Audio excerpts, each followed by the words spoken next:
whatever situation you're in, whatever your best swing is, whether that's hard angle or middle back, just choose whatever one you're going to execute best in the moment and do that. Because it's a high enough level swing that they're going to have a very difficult time digging it. Regardless of what the other team's doing. Mm-hmm. Huh. And we won the match with only her swinging middle back or hard angle. The set was a little inside, she hit hard angle. The set was in front of her, she hit middle back. And she had the clearance over the block. The block wasn't as big as she was. So she was able to swing middle back even if the blocker stayed. And if the blocker pulled, well, she wasn't really hitting at her. She was hitting a middle back or hard angle. And like I said, it was a high enough level swing. And she's putting enough pace on it to a good location that we ended up pulling out the match. Mark Burik.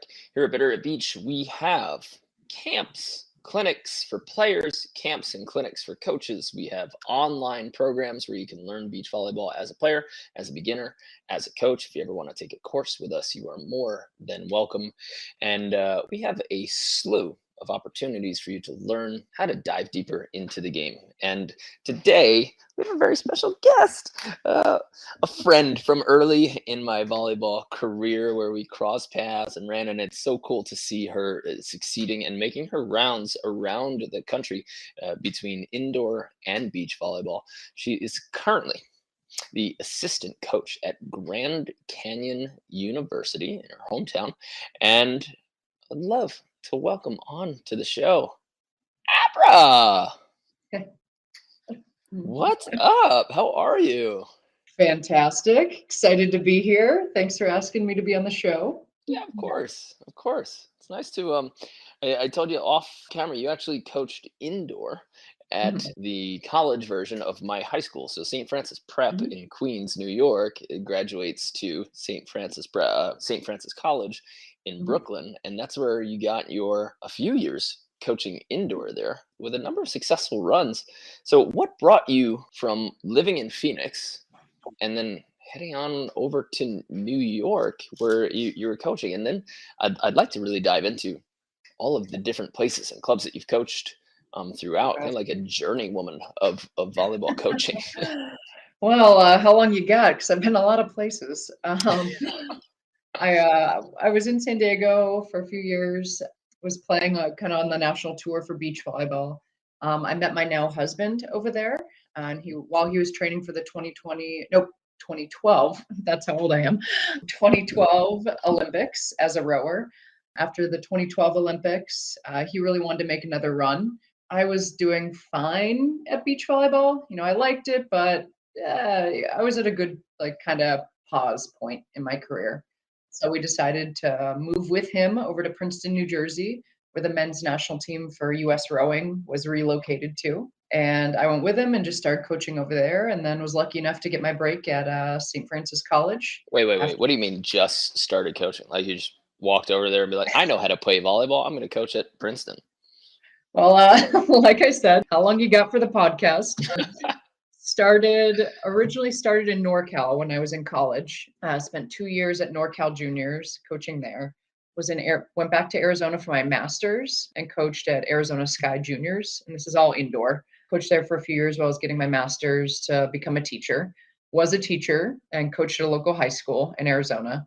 Then decided I wanted to play beach volleyball. So then went over to San Diego, coached at San Diego City College, coached at Wave Volleyball Club, coached a little bit of beach for Beach Dig, Cindy Phillips. I'm not sure if she's still running that, but she's awesome. And then met my husband. And then again, fast forward to New Jersey. I was at Princeton as an assistant. I was at Rider as an assistant for a few months, and then got the job at St. Francis College, all while my husband was training for the 2016 Olympic Games. Cool. Were these positions that you applied to? How did you apply? Did you know they were open? Did you just knock on a door and be like, hey, I know volleyball. I'm going to be living here for a little while. Let me check it out. Or was there an invite or a connection situation? I would say most of them are, I mean, you know the volleyball community. It's very connected. It's large, but it's small. Yeah. So I would say each job I got because I knew someone. My very first coaching job at NorCal, It's because the coach of my college team coached at that club. So she recommended me. Wave Volleyball Club, Kevin McCullough, I knew from college. Great dude. And yeah, cool dude. And he gave me a recommendation to Ed Machado, who was the director at the time. Okay. And Ed, that was actually one of my scarier interviews. He's like, "Oh, welcome to the interview. Do you have your tennis shoes on? You're going to be playing volleyball." I'm like, "What?" Huh? Yeah, exactly. He had to test my skills. I went out there and had to pass and set and hit and serve. And he's like, "Okay, you seem like a good enough volleyball Huh.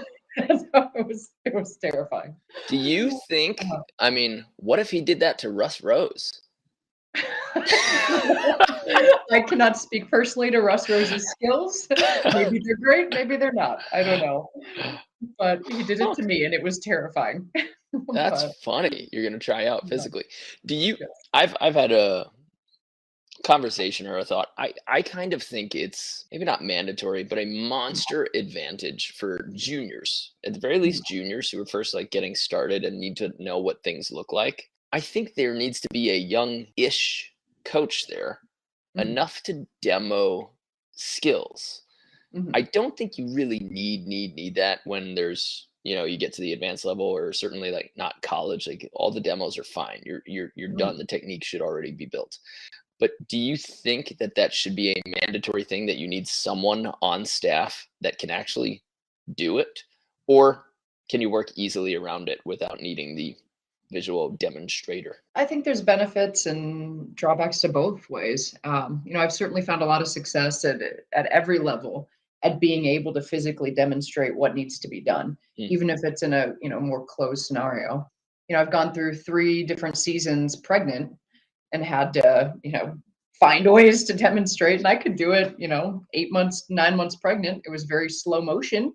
But I think I guess I would summarize it by saying I think you can demonstrate even if you're not young, Okay. even if you're not in great shape still, or AKA playing shape. Like I said, 8, 9 months pregnant, I was still able to, in a closed scenario, demonstrate. Maybe I wasn't jumping to attack, but I could stand and show what a cut shot looked like. Yeah. Have you ever seen any coaches that they actually didn't have any of the skills? They just knew how it worked. I'm thinking of one person in my head particularly who was a high school coach. Got no shot he could play volleyball or have any sort of decent arm swing, or I don't know how he ran his practices, and he had a lot of wacky ideas, but there certainly wasn't demoing anything. But he had a decent program. I think that they were second in the league. Is there a way for somebody who has not played, has not developed a skill, can they be successful just by studying the game and learning how it should be done, and then helping their players? I mean, I think you can. I think it's just a higher barrier to entry. If you're not able to physically demonstrate it yourself, then you should next best thing is having a player or an assistant who could demonstrate it for you. If you don't have a player or an assistant who can demonstrate it for you, then you're gonna have to be really good at utilizing things like video, or finding pictures of people doing it correctly. Okay. Utilizing whatever tools you have to try to show how it should be done correctly. Because at the end of the day, not everyone learns the same way. Sure. As a coach, if I'm trying to teach you how to do, a thumb up cut shot, I'm going to explain it one way and maybe you don't get it that way. And then I'm going to have to use another way to try to get you to do it. And then if you don't figure it out that way, another way. You got to have a lot of tools in your tool belt in order to teach a multitude of people, because what works for you isn't going to work for someone else, isn't going to work for someone else. Sure. So if you're not able to demonstrate it yourself, then you're going to have to find someone who can. You talked about an assistant coach there, and that there might be different roles behind people. So assistant coach can be a very vague role, because I know that a lot of head coaches have very different skill sets and very different needs. So as somebody who came from a head coach position for indoor and is now transitioned to the title of assistant coach, what roles are you specifically in charge of for Grand Canyon University? I am mostly in charge of, I would say, the scouting is one I've definitely taken a lead on. Kristen knows I love my numbers. I love my stats. I love my little Excel sheets. Do you use any specific apps for that? I don't. Just Excel. What columns do you have? Columns? It depends. How do you oh gosh, we're gonna get down a rabbit hole here. We give tools to these people. If you're telling me, okay, Give me 5 of your most important columns that you use, like when you're filling them in, what you're tracking, what the most important things that you could. When it comes to a game, I would say, well, we can go one of two directions here. I would say about once a year, I do like a huge statistical study on some aspect of the game, Okay. and then utilize that as a way to train the team to have success. For example, 2 years ago, my whole theory as far as beach, indoors, but definitely beach, I don't think coaches focus enough on serving. I think they focus probably enough on passing, but not on the serving aspect of it. And to me, those are probably the two most important aspects of the game is your serve and your pass. If you're winning those 2 points, those 2 skill sets, you're usually winning the game. So I did a really big study on that and had some interesting conclusions. What were they? Will you share them? Yeah, of course. What else am I doing? Are these your money-making black book? Like, like, no, actually, it's not in my book. No, I'm not going to share with any other coaches. Well, the really neat aspect of me doing these studies is that Kristen, the head coach at GCU, I present it to her and get her thoughts about it. And then she allows me to utilize that as part of our training. And we've used it as kind of like a driving force. And I thought that we went from a pretty average serving team my first year to I thought we were one of the best serving teams in the country this last season. A little biased, but got to throw that out there. How do you measure what a good serving team is? I would measure a good serving team as that you're getting the other team out of system. To me, serving is a war of attrition. It's not about getting aces. It's not about point scoring. Aces and point scoring are a byproduct of consistent, tough serving. Okay. What we did with my statistical study is we quantified what is consistent, tough serving. The consistent part is easy. It's in or it's out. Are you consistent? I think USA Volleyball indoors, Karch Karai aims for 90%. I'd say we're probably more of, 90% tough and in. Do you think the same applies to just like side thing? Do you think the same percentages apply for men's and women's? No. I think in the men's game, indoors, and I think in the beach game, because the side out percentages are so much higher, I think that you need to go for your serve more. I think you need to be more okay with 80%. Interesting, the women's beach volleyball in a couple of the Olympics, the top teams sided out at a higher clip than the men's teams, Really? Yeah, it's not across the board and it's not at every level. So not even down to like the 17th and 25th, but the top. And, I kind of looked at that. I'm like, okay, they're not getting points when they're ripping. Like guys can rip from 10, 11, 12 feet off and still come close to overpowering somebody. Still a huge advantage for the defender. But just the nature of how much lower the contact of the ball is to the ground, female defenders actually have less time to chase down shots. So it's playing defense against a quality shot, no matter what, is way tougher on a women's net. That cut shot is devastating in the high line because it doesn't need to be traveling as high as a men's one. Should be more efficient. I think women should be like more efficient shooters, but then it just comes down to that upper body strength and how frequent the peels happen in the women's game. Definitely. And my study I did last season was efficiency of attacking. What is the best shot in beach volleyball? Wait. We got to go back to serving. I know, I'm all over the place. I might have peaked too much with my caffeine intake. You're just so excited to be in a silent room for the first time in 5 years. I know. Oh my gosh. So serving, sorry. What I did. What did you find was an efficient serve? So you said consistency, but is there a specific angle to angle, a location on the service line that has the most advantage when you serve a spot? What did you find there? I watched about 5 matches at our ones, 5 at our twos, 5 threes, 4s, and 5s. I found that the ones consistently did not matter where the serve came from. The only thing that really mattered was that the passer had to take more than one step to get the ball. If you were able to serve a ball that a passer had to take more than one step to get to, AKA out of serve receive, then their side out percentage went down like 200 to 300 points. Whoa. Yep. Now, I battle this with players all the time who have the notion of, hey, I need you to serve high deep. So they make the ball land deep but it still crosses the player in their sweet spot. Mhm, I said, no, you need to learn how to rainbow a serve, how to like mhm. send it high and deep. So can you get a player to take more than 2 steps to the ball without changing the depth, like the short serve and where it crosses them?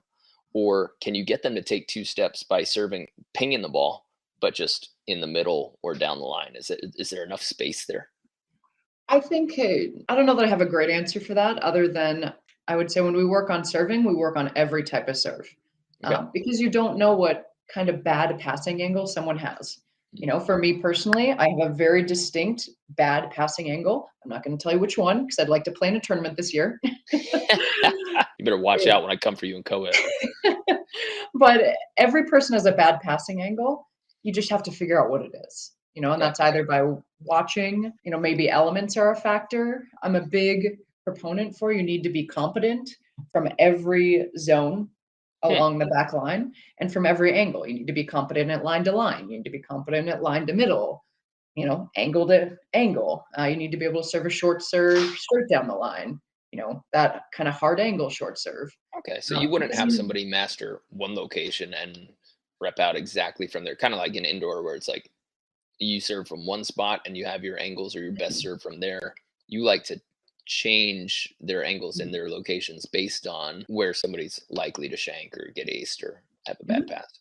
Yeah, we Okay. try to utilize conditions and we try to be competent at every serve because just like attacking, you never know when the moment is going to call for you to do a specific thing, and if you're not confident, if the moment calls for a line to line serve and you're not confident in it, now you've lost the opportunity to better your percentages at earning the point.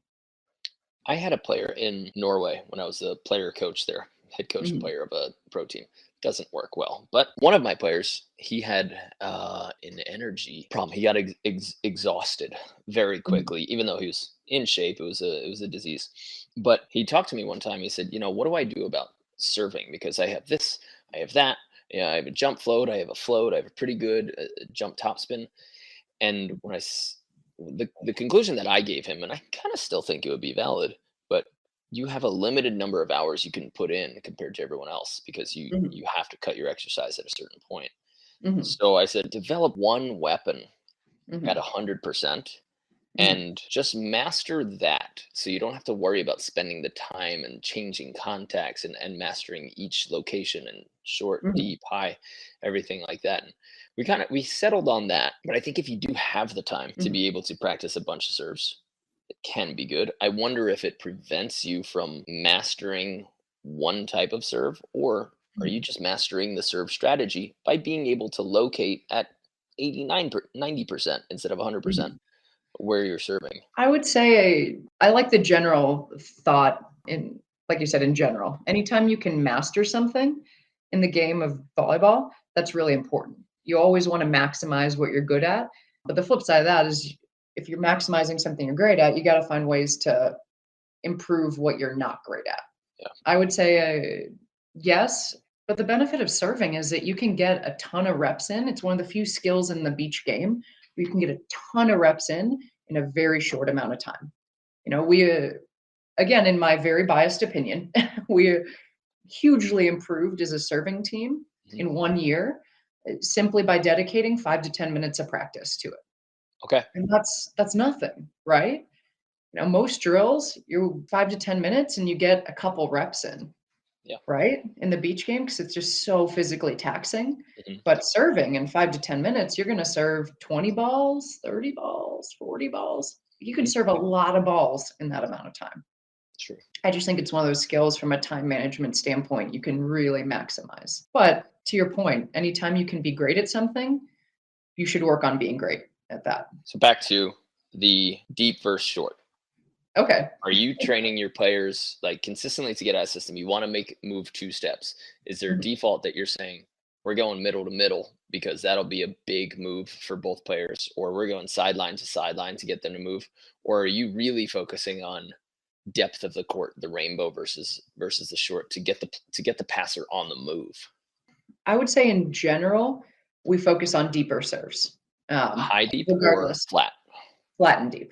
Okay. We're looking for fast, low net clearance, because that's how you can really get your velocity on the serve. Because it's a time function, right? As you mentioned in the women's game, it's a lower net, right? So we have the ability to really zip that serve in versus the men's game, it's a higher net. And I don't know about you personally, but I would much rather pass the ball on a men's net than a women's net. Hell yeah, we have it so easy. Yeah.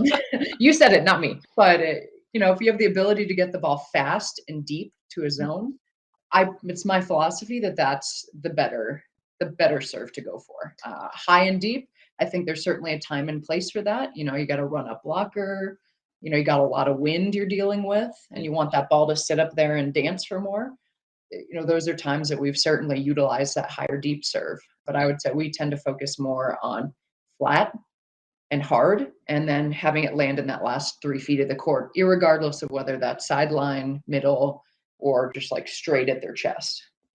Do you know what I don't know his name, and I probably should, but the German Olympic coach, but when Germany won the gold medals for men's and the women's, it was same coach who was kind of leading the way in the strategy.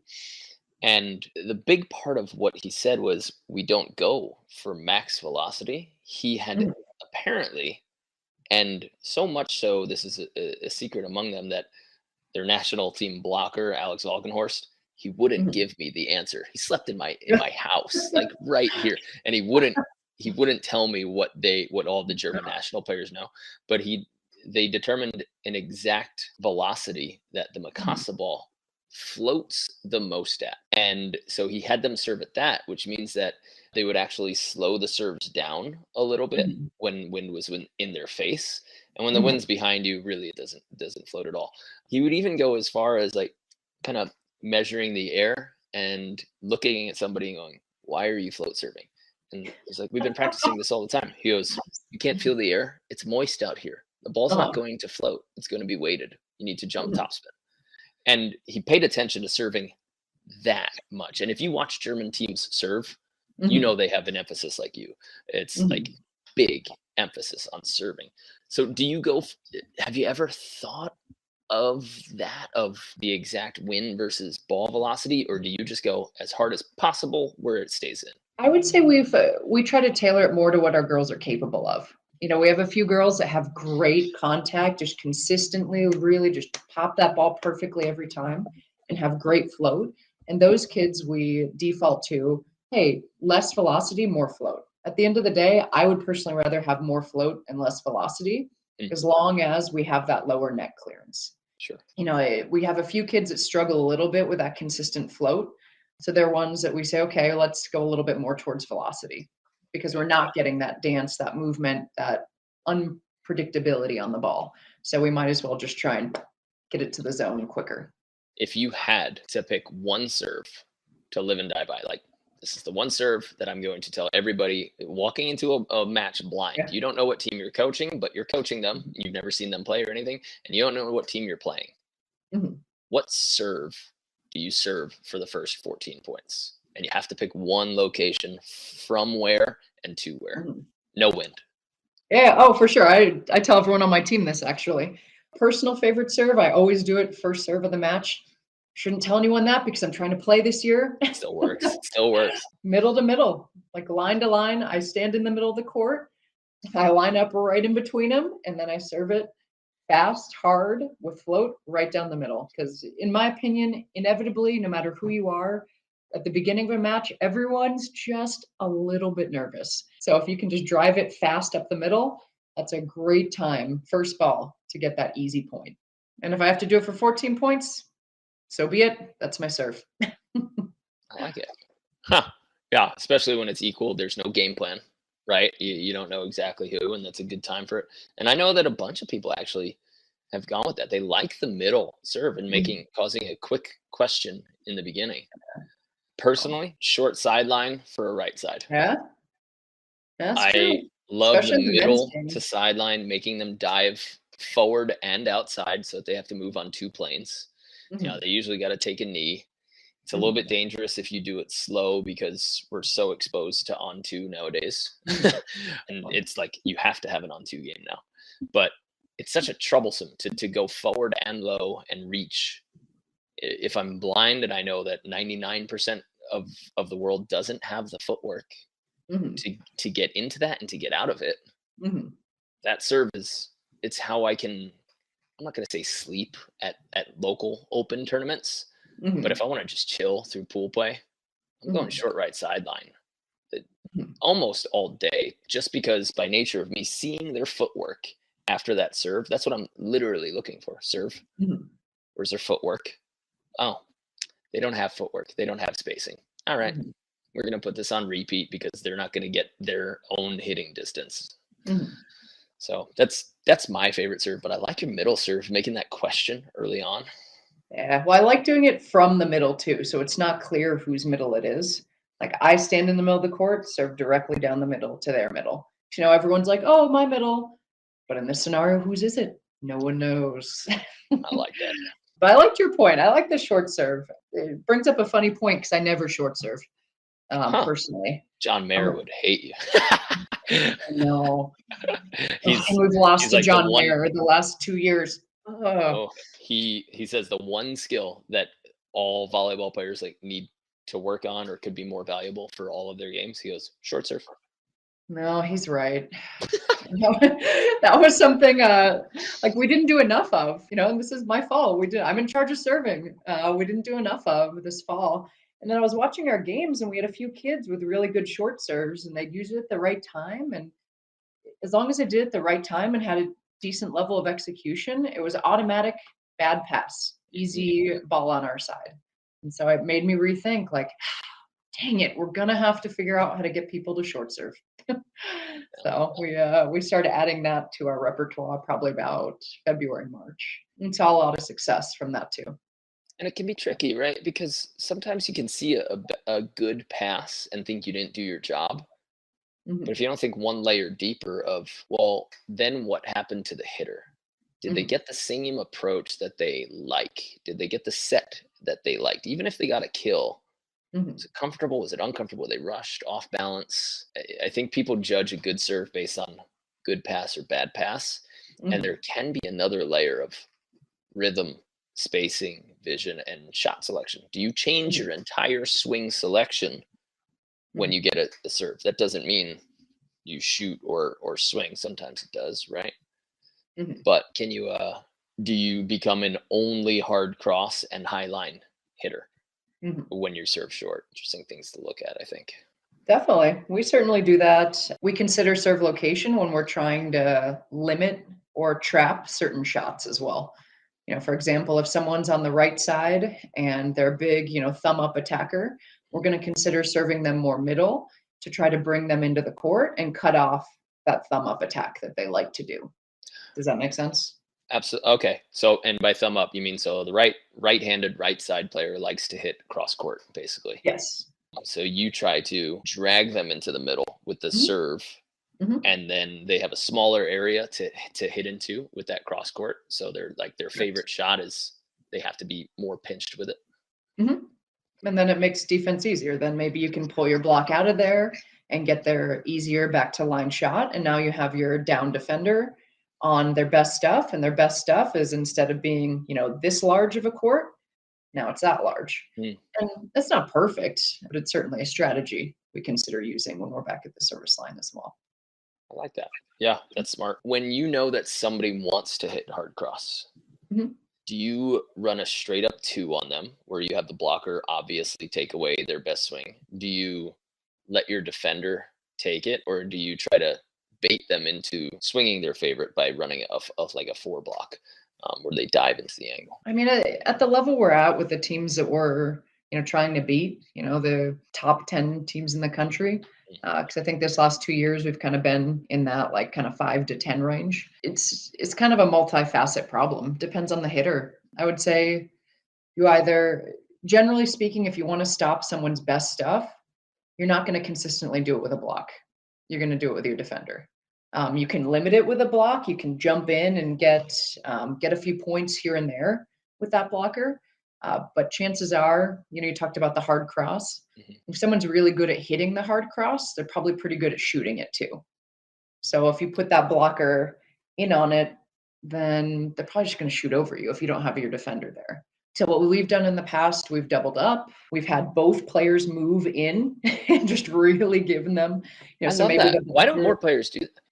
I think so many people are they believe that the defender and the blocker have to be on opposite sides of the court, right? And then it's like it's why some people don't need to see the defender to get Mhm. to a certain level. They can Mhm. just see where the blocker is and hit over the blocker without even paying attention to the defender. When if the defender sits middle or you double up 2 or 3 times a match, no hitter expects that. Mhm. They're like, no way, they're both going to be on the left side the whole point. So you question Yeah. yourself.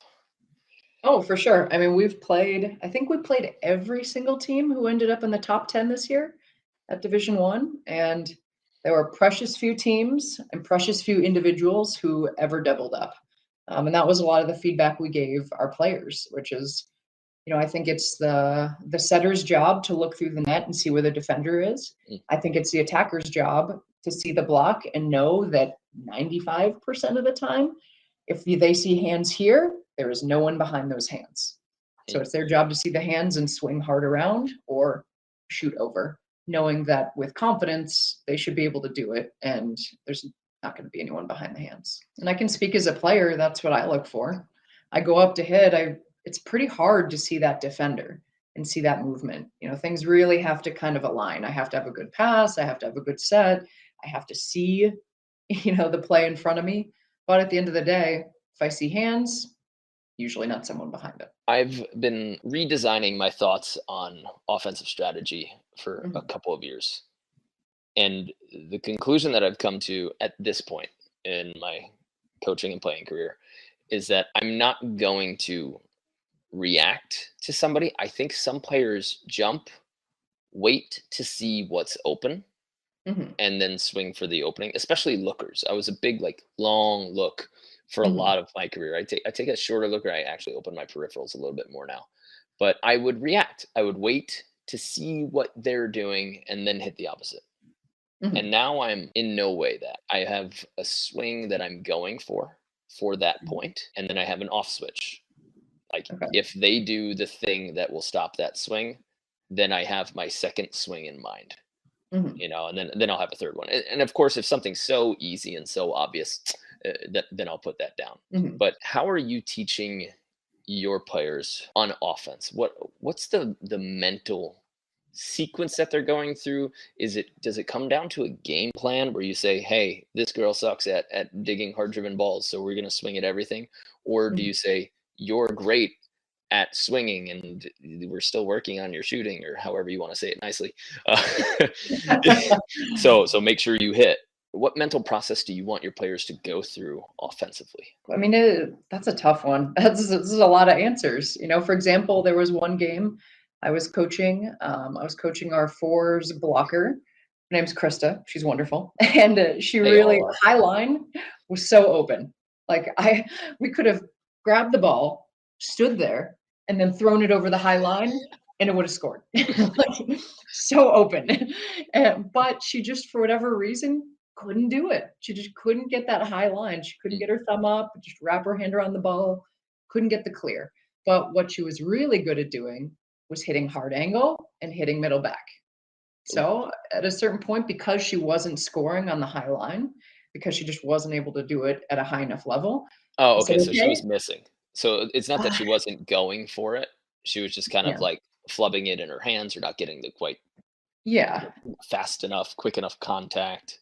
Mhm, Okay, so she was mhm. attempting it, Yes, she was very coachable. She just just could missing it not that execute day. it Okay. for many reasons, could not execute it at that moment.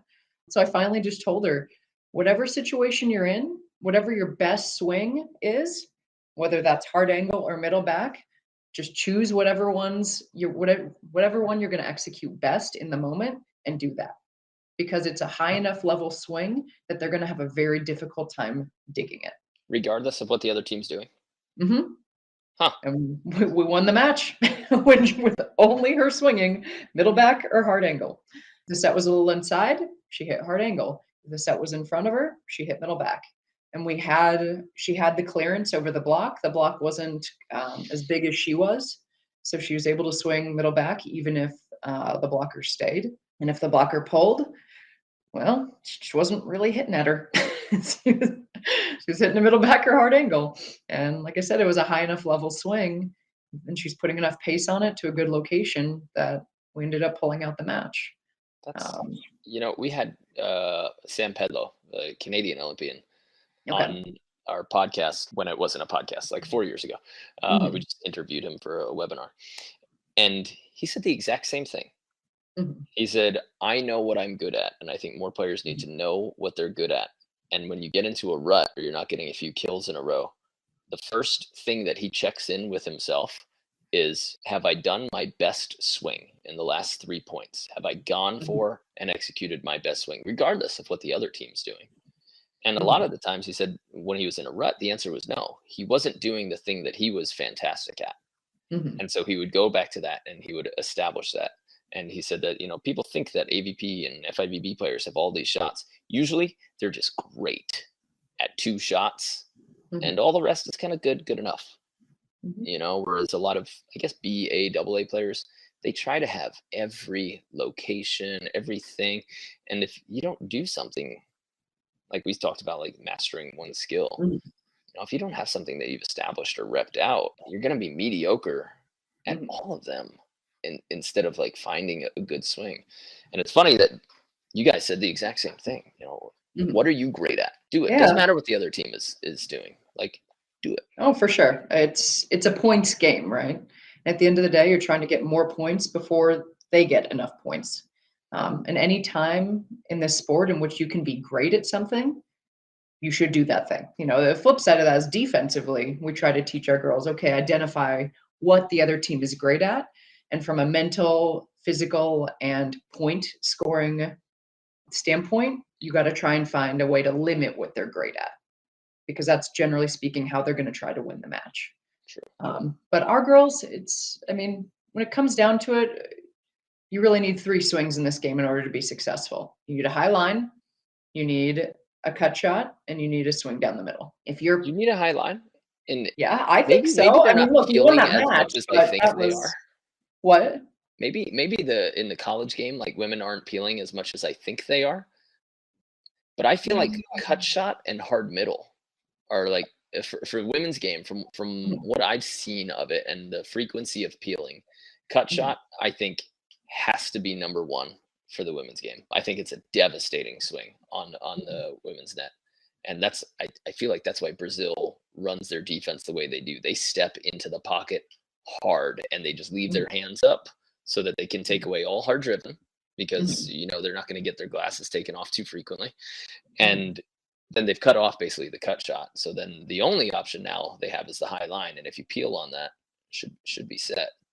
So I think the cut shot is 100% mandatory. But is the high line second? Do you want to hear an interesting stat? Second place. I would love to. So last summer I did a whole offensive theory. Again, watched just a ton of footage.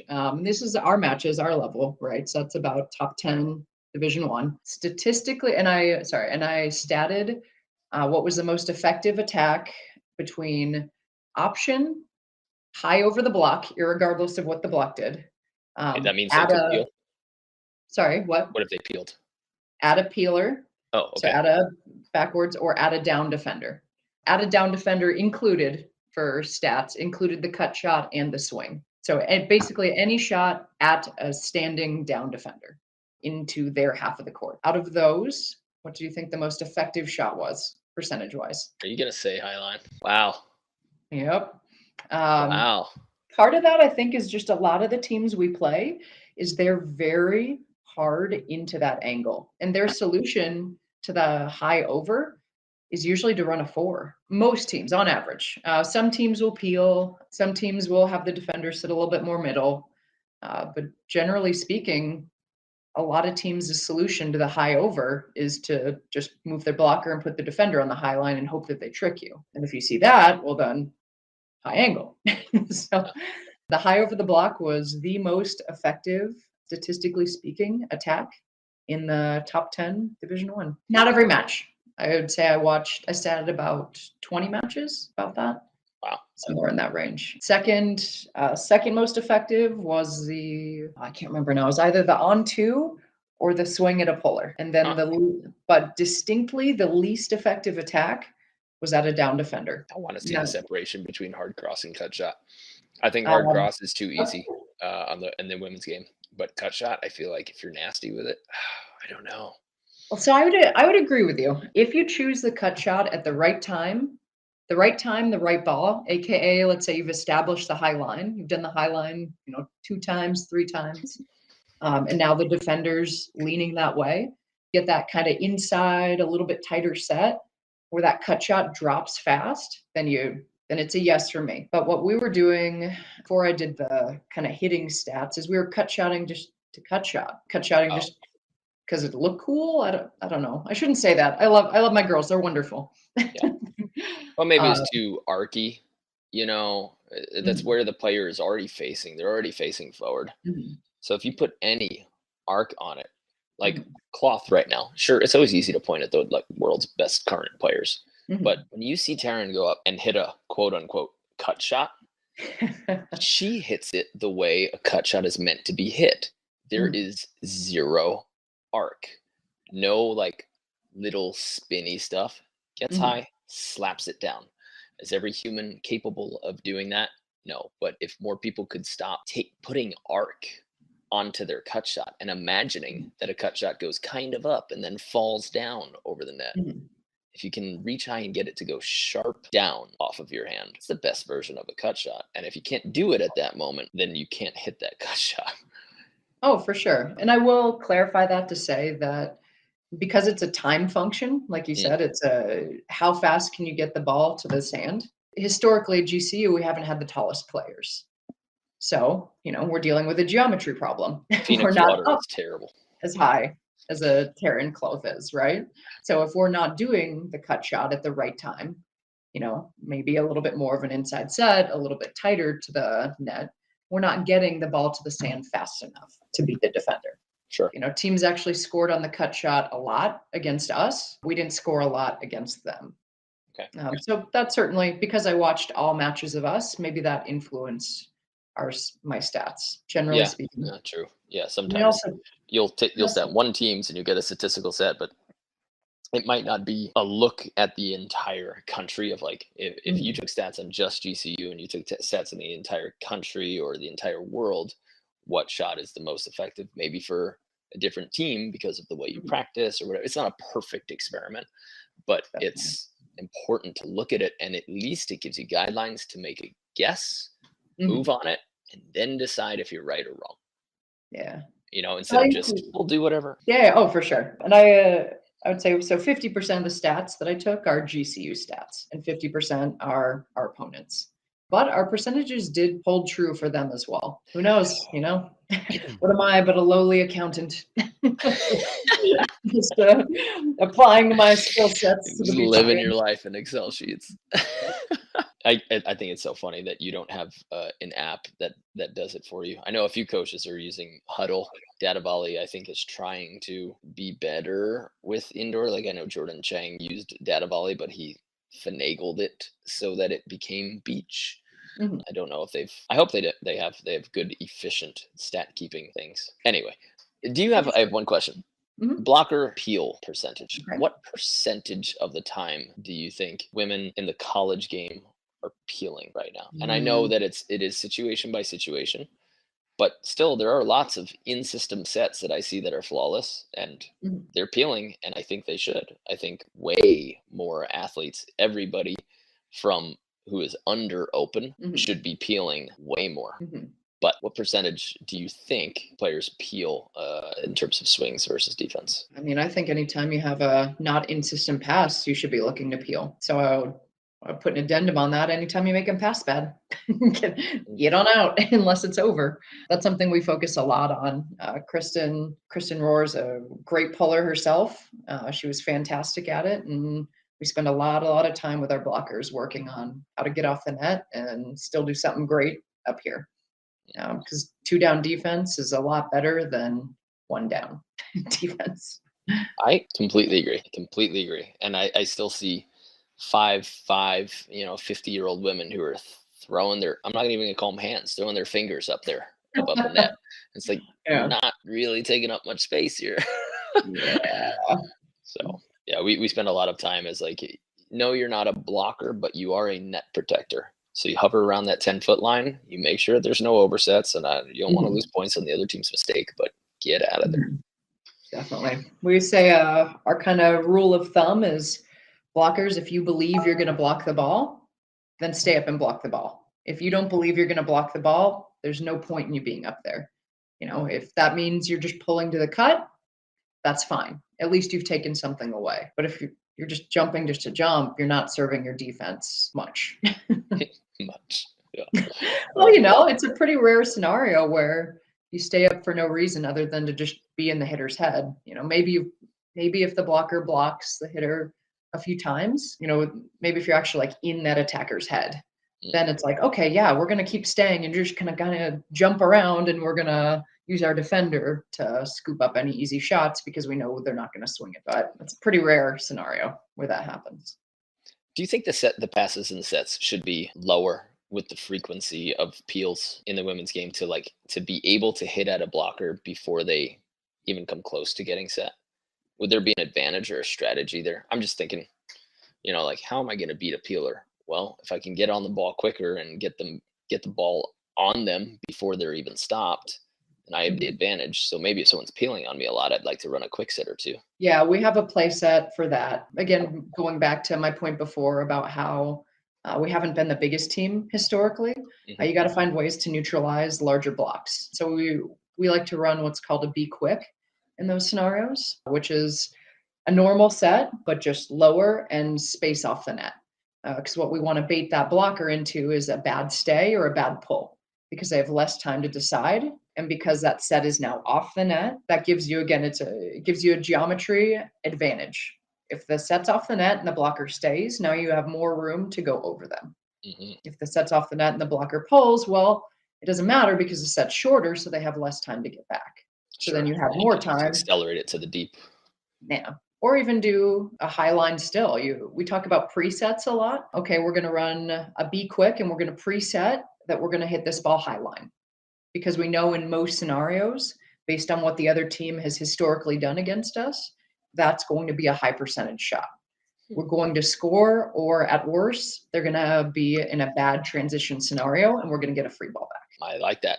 That goes, well, I like it because it matches what I'm currently doing, where it's like, okay, we're going into this point and we're hitting a certain shot, so you design the set and the pass and the set so that you can hit that shot and so that you want to hit that shot. It's not we're going to hit that shot and then you don't change anything else. It's a little bit layered deeper. Like, I know that I have an effective shot. I know the situation that they're going to want to put us in. So how do I create the best version of this? And sometimes it's a lower, sometimes it's a higher set. Sometimes it's inside, sometimes it's outside, but people can design their offense so that you can hit a certain shot more effectively. Definitely. And we try to do, going back to what we were saying about everyone's got a bad passing angle, everyone's defense breaks down at a certain point on a certain set. So we try to be really good at, 2 to 3 swings in a multitude of zones as attackers. Because again, we're not the biggest, most physical team. We're getting bigger. We're getting more physical. We got some really nice athletes, but we're still missing a few inches compared to some other teams. USC can get out there and say, okay, we're going to hit hard and harder angle, and then we're going to throw in some high lines and then maybe have 1 or 2, shots on top of that. But they can do that philosophy and be really successful with it because they have some really large, competent players. They just had a lot of talent on that squad. We didn't have as big of players, and that's fine. The beach game can certainly neutralize that. But, our whole philosophy is that, okay, it will be very difficult for us to be successful with that philosophy. So what can we be successful at? Well, we can be successful at running from multitude of zones along the net and figure out what the other team isn't great at defending. And then within each zone, we try to be really good at 2 to 3 shots. So that way we go into a match, we say, okay, this program or this team really struggles when the ball's in this zone. Okay, we're looking to run out of this zone. And we don't need to have a bunch of shots in that zone, to your point. We just need to have 2, maybe 3. Certain swings work more consistently from certain locations. Mhm. Yeah. Yeah. And maybe that sounds obvious. Well, like, yeah, if you're off, you're not going to hit, hard cross because it's Mhm. too easy. But still, even when you're in the middle versus Mhm. outside, like there are certain things that you just shouldn't continue to do. The Mhm. further off you are, probably you're going to have to add more arc to that cut shot. And when people are Mhm. off and then they try to hit a cut shot, yeah, that's going to work against somebody who's super slow. Mhm. But once you get anybody with strength and athleticism, Mhm. they're going to pick that up. Definitely. I always get like the players who are beginners who get beat on short balls. Like, well, if I peel, they always beat me short.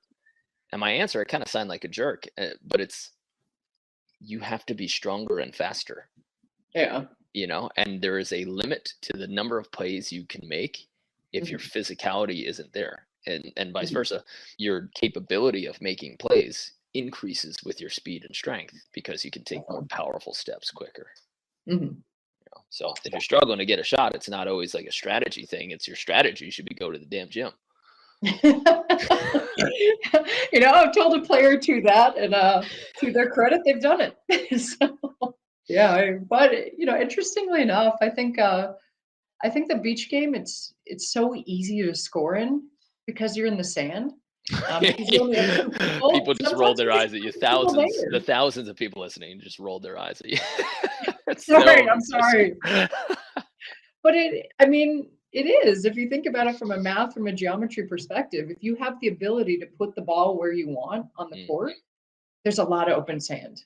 There's probably 6 different zones you can put the ball in. It's 4 corners, middle front, and middle back.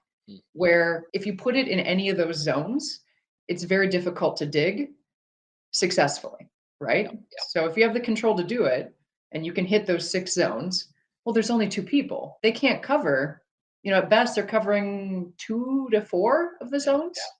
So if you can figure out what's going on the other side and have the control to put the ball in a spot, that way, I guess that's what I mean by it's really easy to score in the game. It obviously takes confidence. Sorry, everyone watching. Don't mean to sound judgy. If you have the confidence, the skill set, physicality to do it, then that's why the side out percentages are so high in the beach game. yeah. Mm. Even at the highest levels. I If think you're people hitting, ignore that middle back, yes. for like hard driven, especially. Mhm. I wasn't introduced to the high hard seam Mhm. maybe until I was like 31 when I moved out here and I finally started training with the USA team. You know, Mhm. that was when it was like, well, yeah, just, hit a skinnier cross. Don't hit right at them. Yeah. Oh, because I knew about sharp cross. I had that from the right side, just chop Yeah. it down outside them. But then you see Jake Gibb, you watch him long enough, and Mhm. it's just he aims for high middle Mhm. so consistently.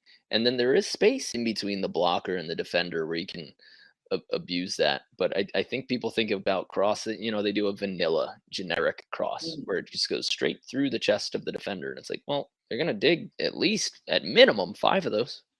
Yeah, for sure. Got to make a move. I've had a few life chats with some of our players. I know our one's defender, Naya Evans. She really loved to try and swing straight through the down defender. And I said, "Look, Anaya, you weigh like a buck 30. Like, you're pretty ripped, you're pretty strong, but it's really difficult to blow through someone who's standing in the corner. Yeah, you You actually know, can't knock somebody down with a volleyball. Yes, there are very few people who can hit a ball hard enough where it goes off their chest Yeah, and goes up there. And so then when she started, hitting away from that down defender, she saw her side out percentages improve hugely. Um, that was the same for me. It was like a quick increase in hitting percentage mhm. as soon as I learned how to snap a quick ball in the middle, even when there was a blocker up. That's Oh, skinny definitely. seam. Yeah, Well, because you think about it from a geometry perspective, how do you dig that ball? I think who else? Katie Spieler actually has a great high, deep middle back ball. Played against her once. Good job by her. She won and scored in that spot. woohoo! But it's because it's high and behind you. the only way you dig that ball is if you stand closer to it. If you stand closer to it, well, now you're giving up Sharp angle. anything in the other direction. So, it goes back to my point that if you have the ability to stay in system and can put the ball in a multitude of zones, then it's easy to side out from that perspective. And so, yeah, she's 5'5", jumps pretty well, sides out pretty good. Yeah, it's always so funny. You're just like, well, I'm too short X. I'm too short X. You just need a different skill set. Yeah, you just have to be Look excellent. at, Alex Kleiman and try to model her game. Don't look at Tara Cloth and try to model her game. Like, you're short, so what are you going to be good at? And just exploit the hell out of the things that you can be good at, and find an offense, like you said. Like, if you're shorter and so you can't bang, get somebody to peel on you. But do it so that they don't have time, and then know the shot that you're going for when they do it. And then you could still beat that peeling block. When Ryan Doherty, 7-1 Ryan Doherty, when he was up there, he used to try to get Ryan to peel by having the set at 10 feet off, so that Ryan would be tempted to peel. And he knew that like his block was more of a threat than his actual hands defense.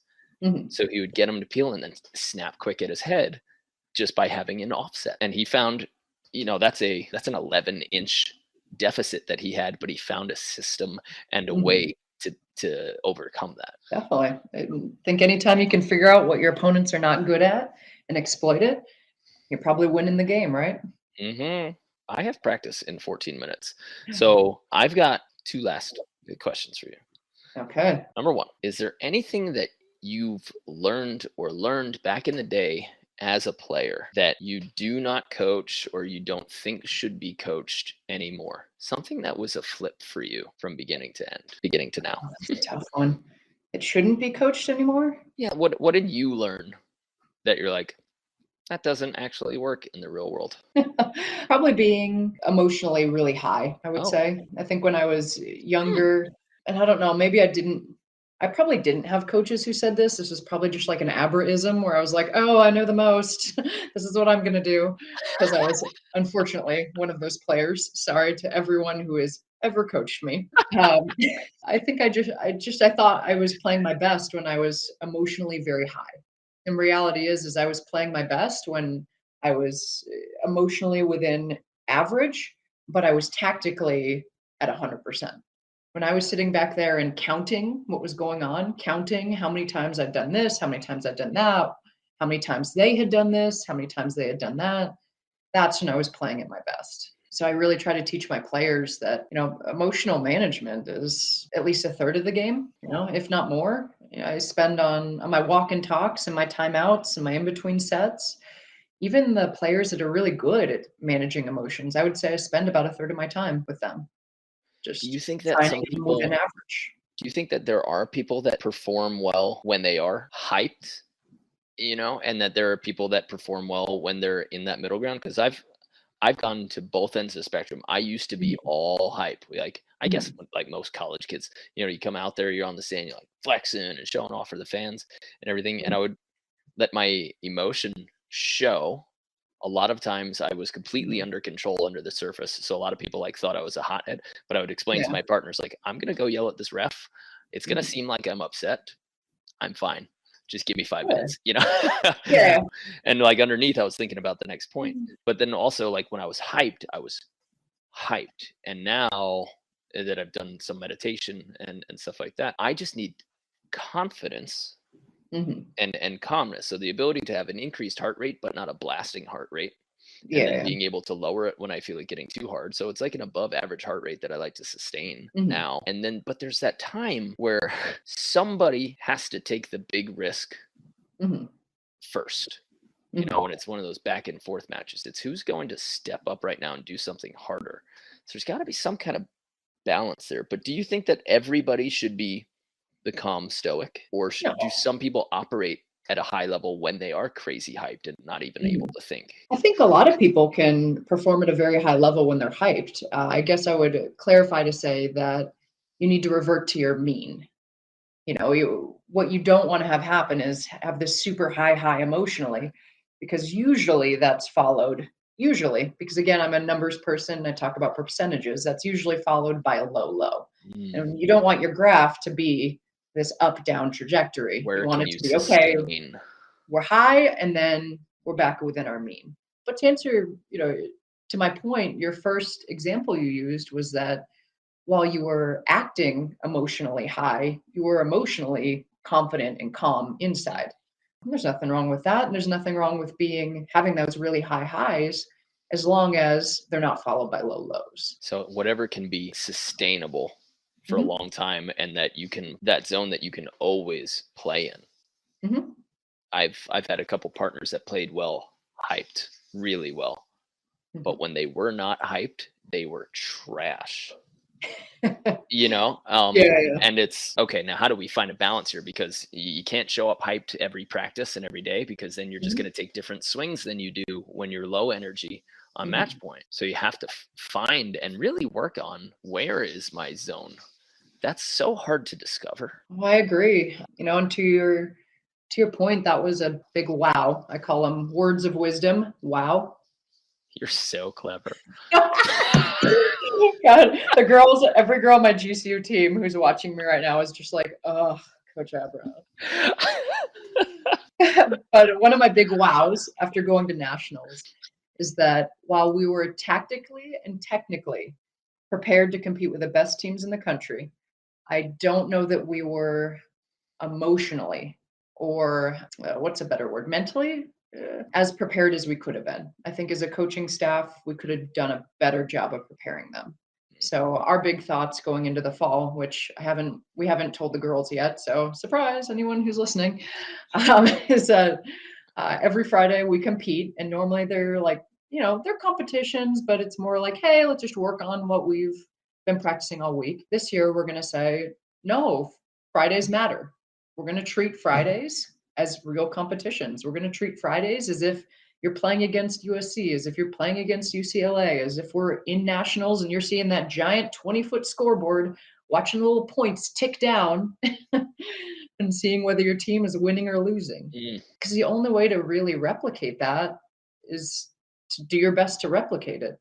The only way to practice it is to do that. I talked to my husband, who's been to 2 Olympics, about this for a long time, because I can't imagine anything scarier than sitting in this tiny little boat at the start line of the Olympics going, oh my God, just don't mess up.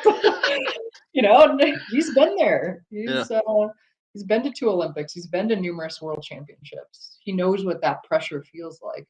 So he gave me a lot of really good advice on how to handle pressure and how to, determine what your play mentality, play personality should be like. And at the end of the day, the conclusion is you just have to do your best to replicate it in practice. Kind of a long-winded answer, but No, there but it that's a is. great answer. And like, how is there a method to discover it, to find? Because I feel myself to be quasi chameleon-esque. Like, Mhm. I can adapt. I feel like I can adapt to most situations Mhm. and be whatever I need to be in that conversation. I'm not really that guy that's like unquestionably me and this is how I do everything. I kind of see a Mhm. situation and I figure out how to get into there. So for somebody who can play hyped, who can play confident, who can play silent, Mhm. how would one discover what their best playing mood, mentality, etc. is? Like, how do you discover your best competitive character? I think by experience, by putting yourself in those types of situations and match scenarios that matter and figuring out where you play best in. If you're doing it without being in practice, then look back. When I look back I can look back at all my matches over the last 20 years and determine which matches I played best in. And it's the ones where I didn't have that roller coaster, where I had some high highs. I popped up emotionally when I needed to, but I always reverted to my mean and that internal calculator that I have that I feel like gives me an edge in matches. So that's based on history. If you're newer to the game, well, you're not going to discover it until you play enough matches to figure out when you're playing your best. And then pay attention to it instead. I think so. We have, for anybody who's listening, betteratbeach.com/partner profile. And I'd Mhm. love, Abra, if you check this out and if you think that there's Mhm. some questions that belong there.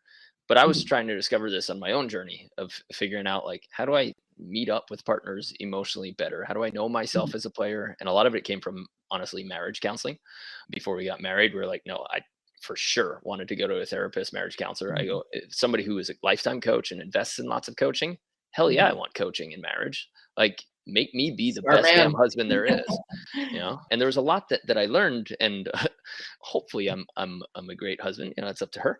But I kept translating everything to volleyball, and I was like, oh, I've never done that as a partner. Oh, I've never done that.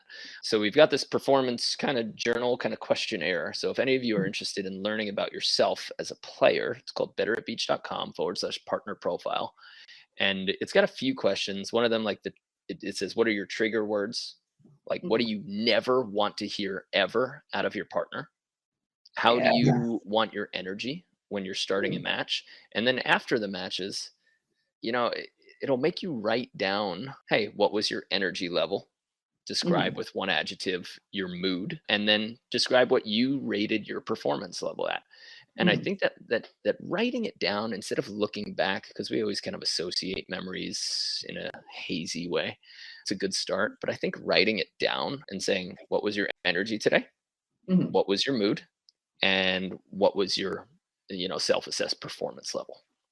And then you can really start to hone in on it. No, I think that's great. I think that's a great tool. I'll definitely check it out, see if that's something we can utilize with our players. Because for me personally, I'm gifted in that I have a memory like a steel trap, for better and for worse. I forget nothing.